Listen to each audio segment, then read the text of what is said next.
Professions നമ്മൾ നോക്കുകയാണെന്നെങ്കിൽ doctors, nurses, physiotherapist, social worker നമ്മുടെ നാട്ടിൽ പഠിച്ചു കഴിയുമ്പോൾ നമ്മുടെ ഏറ്റവും വലിയ ആഗ്രഹം എന്ന് പറഞ്ഞു കഴിഞ്ഞാൽ പഠിച്ചു കഴിയുക, IELTS, OET എന്താന്ന് വെച്ച് കഴിഞ്ഞാൽ ആ കോഴ്സുകളൊക്കെ ചെയ്ത് പെട്ടെന്ന് തന്നെ എബ്രോഡ് പോകുക, കുറേ ക്യാഷ് ഉണ്ടാക്കുക, അടിപൊളിയായി ജീവിക്കുക. എല്ലാവരുടെയും ഒരു ഡ്രീം തന്നെയാണ്. മോസ്റ്റ് ഓഫ് ദ ആൾക്കാരും അങ്ങനെ തന്നെയായിരിക്കും. പെട്ടെന്ന് സെറ്റിൽ ആവാം. അതുകൊണ്ട് തന്നെ സ്റ്റഡി കഴിയുമ്പോൾ തന്നെ ആളുകളെല്ലാം പെട്ടെന്ന് കാര്യങ്ങളൊക്കെ ചെയ്ത് പുറത്തേക്ക് പോകാൻ വേണ്ടിയിട്ട് ഓവർസീസ് പോയി വർക്ക് ചെയ്യാനൊക്കെ വേണ്ടി വളരെയധികം ട്രൈ ചെയ്യാറുണ്ട്. നമ്മൾ കുറേ വീഡിയോസ് കാണാറുള്ളത് എങ്ങനെ നിങ്ങൾക്ക് ഓസ്ട്രേലിയയിലേക്ക്, UK, അയർലൻഡൊക്കെ പോകാം, ലക്ഷങ്ങൾ സമ്പാദിക്കാം, പെട്ടെന്ന് നിങ്ങൾ വിചാരിച്ച ആ ഒരു ലക്ഷ്യത്തിലേക്ക് എത്തിച്ചേരാം. അങ്ങനെ കുറേ വീഡിയോസ് നമ്മൾ എപ്പോഴും കാണാറുണ്ട്. പക്ഷേ ഇങ്ങനെയുള്ള സ്ഥലങ്ങളിലൊക്കെ പോയി നമുക്ക് പറ്റിയ ചില അബദ്ധങ്ങൾ അല്ലെങ്കിൽ നമ്മൾ ചെയ്ത വലിയ മിസ്റ്റേക്സ്, അതുകൊണ്ട് പണി കിട്ടിയ കുറേ ആളുകൾ, അതിനെക്കുറിച്ചൊന്നും നമ്മൾ അധികം വീഡിയോസ് കണ്ടിട്ടുണ്ടാവില്ല. അപ്പോൾ അങ്ങനെയുള്ള കുറച്ച് കാര്യങ്ങൾ ഞാൻ ഈ വീഡിയോയിൽ പറയും. ആദ്യമായി നമ്മുടെ വീഡിയോ കാണുന്ന ആളുകളാണ്, ഓസ്ട്രേലിയക്കൊക്കെ പറക്കാൻ വേണ്ടി തയ്യാറായിരിക്കുന്ന ആളുകളാണെന്നുണ്ടെങ്കിൽ വീഡിയോ സ്കിപ്പ് ചെയ്യാതെ ആദ്യം തൊട്ട് അവസാനം വരെ കാണാം. നമ്മളിനി കുറച്ച് ഇതുപോലെയുള്ള ഇൻഫർമേറ്റീവ് വീഡിയോസ് എന്ന് പറഞ്ഞാൽ ഇന്ന് നമ്മൾ അറിഞ്ഞിരിക്കേണ്ട കാര്യങ്ങൾ തന്നെയാണ്. അപ്പോൾ അതൊക്കെ ആയിട്ട് കുറച്ച് വീഡിയോസ് ഞാൻ ഇടാൻ ശ്രമിക്കുന്നുണ്ട്. അങ്ങനെ ഇടണമെന്ന് എനിക്ക് തോന്നിയായിരുന്നു. അതിനുള്ള കാരണങ്ങളൊക്കെ ഞാൻ പറയാട്ടോ വഴിയേ. അപ്പോൾ ആദ്യമായി നമ്മുടെ വീഡിയോ കാണുന്ന ആളുകളാണെങ്കിൽ സബ് ചെയ്യാൻ മറക്കരുത്. ലൈക്ക്, കമൻസ് എല്ലാം വീഡിയോയുടെ താഴെ വരണം. നിങ്ങൾക്ക് എന്തെങ്കിലും ചോദ്യങ്ങളോ കാര്യങ്ങളോ ഒക്കെ ഉണ്ടെന്നുണ്ടെങ്കിൽ അതും പറയണം. അപ്പോൾ ഞാൻ മാക്സിമം അതൊക്കെ ആൻസർ ചെയ്യാൻ ശ്രമിക്കാം അടുത്ത വീഡിയോയിൽ. ആദ്യം തന്നെ ഒരു കാര്യം പറയട്ടെ. എൻ്റെ ഒരു എക്സ്പീരിയൻസ് വെച്ചിട്ട് നമ്മുടെ ഇന്ത്യയിൽ പഠിച്ച ഡോക്ടേഴ്സോ, നഴ്സസോ, ഫിസിയോതെറാപ്പിസ്റ്റോ ഏതൊരു പ്രൊഫഷണൽസ് ആണെങ്കിലും നമുക്കറിയാം അവർ ഭയങ്കര സ്മാർട്ടായിട്ടുള്ള ആളുകളായിരിക്കും. കാര്യങ്ങളൊക്കെ നമുക്ക് മൾട്ടി ടാസ്ക് ചെയ്യാനാണെങ്കിലും നമ്മൾ അധികം സ്ട്രെസ്ഡ് ഒന്നും ആവാറില്ല ഏതൊരു സിറ്റുവേഷനിലും, അല്ലേ? അപ്പോൾ അതൊരു ഏറ്റവും വലിയ നല്ല കാര്യമാണ്. പക്ഷേ നമ്മൾ പെട്ടെന്ന് ഒരു പുതിയ സ്ഥലത്തേക്ക് വരുമ്പോൾ, ഇപ്പം നിങ്ങൾ പറയും ഞാനിപ്പോൾ ഹിസ്റ്ററിയും അതൊന്നും പറയുന്നില്ല കേട്ടോ. ഇപ്പം ഞാൻ നിങ്ങളോട് ഒരു ഇൻസിഡന്റ് പറയാം. നടന്നൊരു ഇൻസിഡന്റ് ആണ്, പക്ഷെ എനിക്ക് പേര് പറയാൻ പറ്റത്തില്ല. ഓഫ് കോഴ്സ് നമുക്ക് ഈ കോൺഫിഡൻഷ്യാലിറ്റി അങ്ങനത്തെ പരിപാടികളൊക്കെ ഉള്ള കാരണം. പക്ഷെ ഇത് എനിക്ക് എക്സ്പീരിയൻസ് ആയിട്ടുള്ള, ഞാൻ ചെയ്ത ഒരു കാര്യമല്ല, ബട്ട് സ്റ്റിൽ ഞാനും ആ ഒരു സംഭവം നടക്കുമ്പോൾ അതിൻ്റെയൊക്കെ അടുത്തുണ്ടായിരുന്നു എന്ന് പറഞ്ഞു കഴിഞ്ഞാൽ ആ സംഭവത്തെക്കുറിച്ച് നേരിട്ട് അനുഭവമുള്ള ഒരു വ്യക്തി എന്ന നിലയിൽ പേരൊക്കെ പറഞ്ഞു കഴിഞ്ഞാൽ നമുക്ക് പണി കിട്ടും. നമ്മൾ ഈ കോൺഫിഡൻഷ്യാലിറ്റി എന്ന് പറയുന്ന ആ കാര്യങ്ങളിലൊക്കെ പ്രത്യേകം നമ്മൾ നിബന്ധനകളൊക്കെ പാലിച്ചുകൊണ്ട് തന്നെയാണ് മുന്നോട്ട് പോകേണ്ടത്. അങ്ങനെയുള്ള കൊച്ചു കൊച്ചു കാര്യങ്ങളാണ് നമുക്ക് കൂടുതലും പണി കിട്ടാറ്. പക്ഷെ ഇപ്പൊ ഞാൻ പറയുന്നത് ഒരു രജിസ്ട്രേഷൻ തന്നെ നഷ്ടപ്പെട്ട് നാട്ടിലേക്ക് തിരിച്ചു പോകേണ്ടി വന്ന ഒരു കൊച്ചിന്റെ കാര്യം. വളരെ ചുരുക്കി പറഞ്ഞ് ഇതിന്റെ ബാക്കി കാര്യങ്ങൾ പറയാം. അപ്പൊ എന്താന്ന് വെച്ച് കഴിഞ്ഞാൽ ഇവിടെയുള്ള കാര്യങ്ങൾ എന്നൊക്കെ പറഞ്ഞാൽ വളരെ ചെറിയ കാര്യങ്ങൾ, നമ്മൾ ഒരിക്കലും എക്സ്പെക്ട് ചെയ്യാത്ത കാര്യങ്ങളായിരിക്കും നമുക്ക് പണി തരുന്നത്. അപ്പൊ ഇതൊരു ചെറിയ കാര്യമല്ല. നിങ്ങളൊരു ഇമാജിൻ ചെയ്യാം, നിങ്ങൾ നോക്കുന്ന ഒരു പേഷ്യന്റ് താഴെ വീണു എന്ന് വിചാരിക്കുക. അപ്പൊ അങ്ങനെ ഒരു സിറ്റുവേഷനിൽ ഒരു പേഷ്യന്റ് താഴെ വീണു.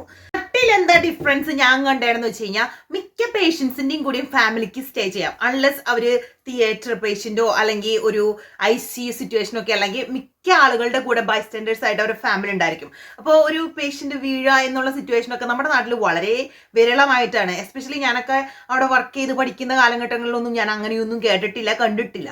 പക്ഷേ ഇതുപോലെ, അതായത് അയർലൻഡ്, UK, ഓസ്ട്രേലിയ അങ്ങനെയുള്ള കൺട്രീസിലൊക്കെ ഒരു പേഷ്യന്റ് താഴെ വീഴ എന്ന് പറഞ്ഞു കഴിഞ്ഞാൽ അതിനൊക്കെ പ്രത്യേകം പ്രോട്ടോകോൾസും കാര്യങ്ങളൊക്കെ നമ്മൾ ഫോളോ ചെയ്യണം. ഓക്കെ, വീഴുന്നതിന് മുമ്പും വീണ് കഴിഞ്ഞിട്ടും അങ്ങനെ ഭയങ്കര സ്ട്രിക്റ്റ് ആയിട്ടുള്ള, ഓക്കെ നിങ്ങൾ ഇന്ന കാര്യങ്ങളൊക്കെ ചെയ്യണം, പേഷ്യന്റ് ഇങ്ങനെ അസസ് ചെയ്യണം, അങ്ങനെ കുറേ പ്രൊസീജിയേഴ്സ് ഉണ്ട്, കുറേ പോളിസീസ് ഉണ്ട് ഇവിടത്തേക്ക് കാര്യങ്ങളിൽ. അപ്പോൾ നമ്മളൊരു പേഷ്യന്റ് വീഴുമ്പോൾ വളരെ സിമ്പിൾ ആയിട്ട് പേഷ്യന്റ് ഹെൽപ്പ് ചെയ്ത് ബെഡിലിട്ടു. നമ്മൾ പിന്നീട് ഈ പറഞ്ഞ പേപ്പർ വർക്ക്സും കാര്യങ്ങളൊന്നും ഫോളോ ചെയ്തില്ലെങ്കിൽ എന്ത് സംഭവിക്കുമെന്ന് പറഞ്ഞു കഴിഞ്ഞാൽ എല്ലായ്പ്പോഴും ഇത് സംഭവിച്ചോളന്നില്ല.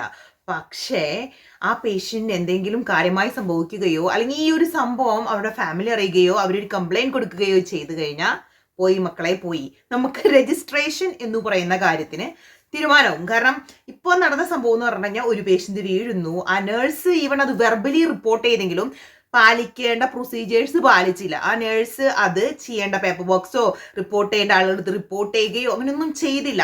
പിന്നീട് ഫാമിലി അത് അറിയുകയും അവരതിൽ കംപ്ലൈന്റ് കൊടുക്കുകയും ചെയ്തപ്പോൾ നേഴ്സ് ആദ്യം അതിൽ നുണ പറഞ്ഞു. അതാണ് ഏറ്റവും വലിയ മിസ്റ്റേക്ക് എന്ന് പറയാം. കാരണം നമുക്ക് ഒരു മിസ്റ്റേക്ക് സംഭവിക്കാം, നമ്മൾ ഒരു പക്ഷേ അതിനെക്കുറിച്ച് ഡോക്യുമെന്റ് ചെയ്തില്ല, നമുക്ക് അവിടെ ഒരു മിസ്റ്റേക്ക് സംഭവിച്ചു, പക്ഷെ ആ മിസ്റ്റേക്ക് കവറപ്പ് ചെയ്യാൻ വേണ്ടി നുണ പറഞ്ഞു.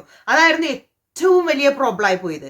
പിന്നീട് നമുക്ക് പല ഇന്റർവ്യൂസ്, അതായത് ഇന്റർവ്യൂ നമ്മുടെ മാനേജേഴ്സ് മാത്രമല്ല, നമുക്ക് പുറത്തുനിന്നുള്ള പല ഡിപ്പാർട്ട്മെന്റ് വൈസ് ആളുകളുടെ ഇന്റർവ്യൂസും കാര്യങ്ങളും ഒക്കെ ഉണ്ടായിരിക്കും.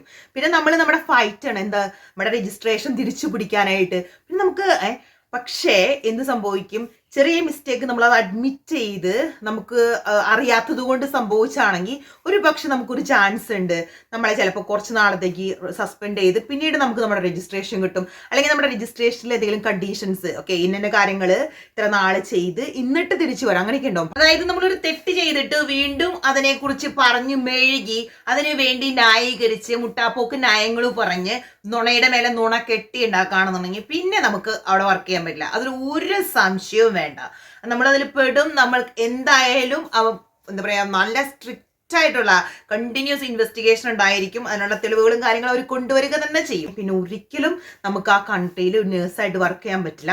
അങ്ങനെ എൻ്റെ കൂടെ വർക്ക് ചെയ്ത ഒരു കൊളീഗിന് രജിസ്ട്രേഷൻ നഷ്ടപ്പെട്ട് വളരെ ഫ്രഷ് ആയി നാട്ടിൽ നിന്ന് വന്ന വളരെ ജൂനിയർ ആയിട്ടുള്ള ഒരു സ്റ്റാഫായിരുന്നു.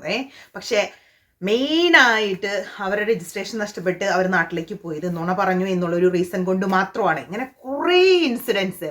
അപ്പോൾ നിങ്ങൾ ചിന്തിക്കുമ്പോൾ ഇതൊക്കെ ഇത്ര വലിയ കാര്യമാണോ എന്ന് ഒരു പക്ഷേ നാട്ടിൽ വർക്ക് ചെയ്യുന്ന, അതായത് പേഷ്യന്റ് വീണത് വലിയ കാര്യമാണെന്നല്ല, ഇത് റിപ്പോർട്ട് ചെയ്യണം, ഇത് എഴുതി വെക്കണം, അല്ലെങ്കിൽ നമ്മുടെ രജിസ്ട്രേഷൻ പോവും. അപ്പോൾ ഇതുപോലെയുള്ള ഇത്രയും നമ്മൾ വലിയ കാശൊക്കെ ചെലവാക്കി നമ്മൾ കുറേ കാര്യങ്ങളൊക്കെ പഠിച്ച് പല കോഴ്സുകൾ അറ്റൻഡ് ചെയ്തിട്ടൊക്കെയാണ് നമ്മൾ ഇതുപോലൊരു കൺട്രിയിൽ വർക്ക് ചെയ്യാനൊക്കെ വേണ്ടി വരുന്നത്. അപ്പോൾ അങ്ങനെ വരുമ്പോൾ ഇവിടുത്തെ സിറ്റുവേഷൻസ് നമ്മൾ ചിലപ്പോൾ ഫുള്ളി അവെയർ ആയിരിക്കില്ല. ഒരേ ഒരു കാര്യങ്ങളിലൂടെ കടന്നു പോകുമ്പോഴാണ് നമുക്ക് ആ കാര്യങ്ങൾ മനസ്സിലാകുക, അല്ലേ? ഇതുപോലെ കുറേ കാര്യങ്ങൾ ഇവിടെയൊക്കെ ഉണ്ട്. അപ്പൊ നമുക്ക് കുറേ പൈസ കിട്ടുന്നു. ഞാൻ പറയുന്നില്ല കേട്ടോ, നേഴ്സിംഗ് വർക്ക് ലോഡ് ഭയങ്കര ടൂ മച്ച് ആണെന്നൊന്നും പറയുന്നില്ല. അപ്പൊ ഞാനൊക്കെ അബ്രോഡ് വന്നിട്ട് കുറേ വർഷങ്ങൾ എന്ന് പറഞ്ഞു കഴിഞ്ഞാൽ കുറേ വർഷങ്ങളായി. തള്ളി മറിക്കല്ല നമുക്ക് മാറ്റി വയ്ക്കാം. ഓക്കെ, ഞാനിവിടെ തള്ളി മറിക്കാൻ വന്നതല്ല.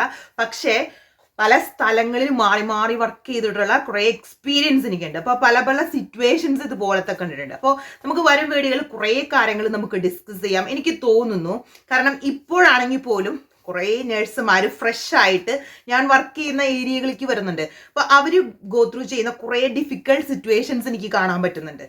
അപ്പോൾ എനിക്ക് തോന്നി ഇങ്ങനെയുള്ള കാര്യങ്ങൾ ഷെയർ ചെയ്യുന്നത് പുതിയതായിട്ട് ഹോസ്റ്റലിലേക്ക് വരാനിരിക്കുന്ന നഴ്സുമാർക്ക് അല്ലെങ്കിൽ ഡോക്ടേഴ്സ് ആര് തന്നെയാണെങ്കിലും ഏത് പ്രൊഫഷണൽസ് ആണെങ്കിലും അവർക്ക് ഇതുപോലുള്ള കുറേ ഫോർമാലിറ്റീസിലൂടെ കടന്നു പോകണം, അല്ലെങ്കിൽ കുറേ പ്രൊസീജിയേഴ്സും പോളിസീസും ഒക്കെ ഫോളോ ചെയ്യേണ്ട ആവശ്യമുണ്ട്. അപ്പം നമ്മുടെ നാട്ടിൽ ഞാൻ കണ്ടിട്ടില്ല നമ്മൾ എല്ലാ കാര്യങ്ങളിലും സ്മാർട്ടായിട്ട് ജോലി ചെയ്യാനാണെങ്കിലും നമ്മുടെ ഡോക്ടേഴ്സൊക്കെ ഭയങ്കര മിടുക്കന്മാരാണ്. അതുപോലെ നേഴ്സുമാരൊക്കെ ആണെങ്കിലും നമുക്കൊന്നും ഒരിക്കലും സ്ട്രെസ് ആയിട്ടൊന്നും ഒരു സ്ഥലത്തും ഞാൻ കണ്ടിട്ടില്ല. പക്ഷേ ഇങ്ങനെയുള്ള മിസ്റ്റേക്സ് നമുക്ക് സംഭവിക്കുമ്പോൾ നമ്മൾ ഓട്ടോമാറ്റിക്കലി നമ്മൾ പുറകിലോട്ട് തള്ളപ്പെടുന്നു, അല്ലെങ്കിൽ നമ്മുടെ രജിസ്ട്രേഷൻ ലൂസ് ആകുന്നു. അങ്ങനത്തെ കാര്യം കൊണ്ട് നാട്ടിലേക്ക് തിരിച്ചു പോകേണ്ടി വരുന്നു. ഞാൻ ഇങ്ങനെ ഒരു വീഡിയോ ചെയ്യുന്നത് ആരെയും സ്ട്രെസ് ആക്കാനോ അയ്യോ ഇങ്ങോട്ട് പോയാൽ എനിക്ക് പണി കിട്ടും അങ്ങനെ ഒരു കാര്യത്തിന് വേണ്ടിയിട്ടല്ല, ജസ്റ്റ് ഒരു അവയർനെസ്സിന് വേണ്ടിയിട്ട്. അല്ലെങ്കിൽ നമ്മൾ ഓരോ കാര്യങ്ങൾ അറിയുമ്പോഴാണല്ലോ നമുക്ക് ഇങ്ങനത്തെ സിറ്റുവേഷൻസ് അവോയ്ഡ് ചെയ്ത് മുന്നോട്ട് പോകാൻ പറ്റുക. അപ്പോൾ ഇതുപോലെ ഒരു അടിപൊളി വീഡിയോ ആയിട്ട് നാളെ തന്നെ പെട്ടെന്ന് തന്നെ തിരിച്ചു വരും. അപ്പോൾ എല്ലാവർക്കും വീണ്ടും ഇതുപോലെയുള്ള ഇൻഫർമേഷൻസും, എനിക്കറിയാം ഓരോ ദിവസം എത്ര നഴ്സുമാരാണ് ഇതുപോലെയുള്ള രാജ്യങ്ങളിലൊക്കെ വന്ന് വർക്ക് ചെയ്ത് ലക്ഷങ്ങളൊക്കെ സമ്പാദിക്കാൻ വേണ്ടി കാത്തിരിക്കുന്നത്. ഒരിക്കലും ഇതൊന്നും കേട്ട് പിറകിലോട്ട് പോകരുത്. ഇതൊക്കെ ജസ്റ്റ് എല്ലാവരും ഒരു ഇൻഫർമേഷന് വേണ്ടിയിട്ട്. പല ആളുകളും ഇപ്പൊ സംസാരിക്കുമ്പോൾ എനിക്കറിയാം ഇങ്ങനെയുള്ള കാര്യങ്ങളെ കുറിച്ചൊന്നും അവെയർ അല്ല. നമ്മുടെ നേഴ്സുമാരും ഡോക്ടേഴ്സൊക്കെ ഭയങ്കര സ്മാർട്ട് ആണെങ്കിലും ഇതുപോലെയുള്ള ചില കാര്യങ്ങൾ നമുക്ക് അറിയാതെ പോകാറുണ്ട്. അതുകൊണ്ട് തന്നെ നമ്മൾ പല പ്രശ്നങ്ങളിലും പെട്ടുപോകാറുണ്ട്. അപ്പൊ അങ്ങനത്തെ കാര്യങ്ങളൊക്കെ നിങ്ങൾക്ക് കേൾക്കണോ അറിയണോ? അപ്പോൾ നമ്മുടെ ചാനൽ സബ് ചെയ്യാം. പെട്ടെന്ന് തന്നെ നല്ലൊരു വീഡിയോ ആയി തിരിച്ചു വരാം. എല്ലാവർക്കും ടാറ്റ ബൈ.